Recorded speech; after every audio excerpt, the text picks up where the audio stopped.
നിക്ഷേപകർക്ക് പണം തിരികെ നൽകാൻ കഴിയാതെ ഇന്ത്യൻ കോപ്പറേറ്റീവ് ക്രെഡിറ്റ് സൊസൈറ്റി അമിത പലിശ വാഗ്ദാനം നൽകിയാണ് കോടിക്കണക്കിന് രൂപ നിക്ഷേപകരിൽ നിന്നും തട്ടിയെടുത്തത്.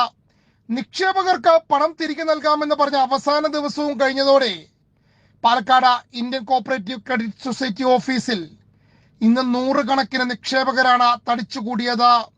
ഒടുവിൽ പോലീസിന്റെ സഹായം ജീവനക്കാർ തേടുകയായിരുന്നു. നിക്ഷേപകർക്കാർക്കും പണം നഷ്ടമാകില്ല എന്ന് കമ്പനി MD സോജൻ പറയുന്നുണ്ടെങ്കിലും പലരും ഇന്ന് ആശങ്കയിലാണ്.